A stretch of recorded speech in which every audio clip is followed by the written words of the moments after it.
شخص بحق کی روایت ہے، اکیلا تھا صحرا میں، تو اس کو ایک عورت ملی، تو اس نے اس کو زنا کی دعوت دی۔ تو اس عورت نے کہا کہ تمہارا کوئی دین ایمان نہیں ہے، تمہارا ایمان اتنا کمزور ہے کہ وہ تمہیں اس برے فعل سے نہ بچا سکے۔ تو اس نے کہا، کیونکہ اندھیری رات تھی اور ستارے چمک رہے تھے، تو اس نے کہا کہ ہمیں کون دیکھ رہا ہے سوائے ان ستاروں کے۔ تو اس نے ایک امیزنگ جواب دیا۔ اس نے کہا کہ ان ستاروں کا بنانے والا تو ہمیں دیکھ رہا ہے۔ جب ہم اکیلے میں ہوں اور اندھیرے میں ہوں اور ہمیں کچھ گناہ کرنے کا دل چاہے، تو اپنے آپ سے ہمیں پوچھ لینا چاہیے کہ جس کی زمین پہ میں گناہ کرنے لگا ہوں وہ تو دیکھ رہا ہے،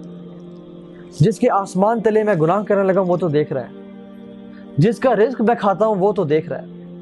جس کا سانس میں لے رہا ہوں وہ تو دیکھ رہا ہے، اور جب کوئی بھی نہ ہو تو وہ تو دیکھتا ہے۔ تو انسان یا تو اس کے ڈومینین اور اس کی مائٹ سے نکل کے گناہ کرے تو کر سکتے تو کرے۔ تو یہ ہمیں جانتے ہوئے کہ ہم اس کا رزق لے رہے ہیں، اس کی زمین کے نیچے ہے، اس کی بادشاہت کے اندر ہے، تو یہ چیز ہمیں احساس دلانی چاہیے کہ ہم اللہ سبحانہ تعالیٰ کے کتنے قرض دار ہیں، اور اپنے آپ سے سوال کر رہے ہیں۔ ہر بندہ اپنے آپ سے پوچھے اور سوال کرے، اور اپنے روح سے پوچھے کہ اے روح، اگر تو یہ گناہ کر رہی ہے اس لیے کہ تمہیں کوئی نہیں دیکھ رہا، تو کتنا بڑا تیرا کفر ہے۔ اور اے روح، اگر تو گناہ اس لیے کر رہی ہے کہ تو جانتی ہے کہ تجھے کوئی دیکھ رہا ہے، تو کتنا کمزور تیرا حیا ہے اور ایمان ہے کہ وہ تجھے دیکھ رہا ہے اور تو پھر بھی گناہ کر رہا ہے۔ اور اے روح، تو نے کتنا ہی زیادہ انسگنیفیکنٹ اس ذات کو سمجھ لیا کہ تو لوگوں سے تو چھپا، لیکن جو سب سے زیادہ دیکھنے والا ہے اسے نہ چھپ سکا۔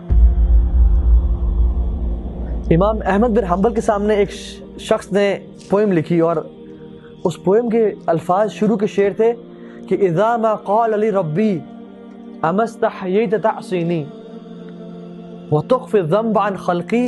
وبالعصیان تأتینی، کہ جب قیامت کا دن ہوگا میرا رب مجھے کہے گا کہ اے میرے بندے، تجھے میرے سامنے گناہ کرتے ہوئے حیا نہیں آئی؟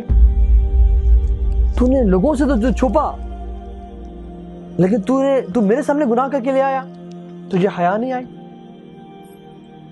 اور جب انسان لوگوں سے چھپ رہا ہو گناہ کرنے کے لیے، تو کتنا ہی زیادہ وہ اللہ سبحانہ تعالیٰ کو انسگنیفیکنٹ سمجھ رہا ہوتا ہے، نعوذ باللہ، کہ تمام دیکھنے والوں سے تو وہ چھپا، لیکن سب سے زیادہ دیکھنے والے سے وہ نہ چھپ سکا اور اس کے سامنے گناہ کر لیا۔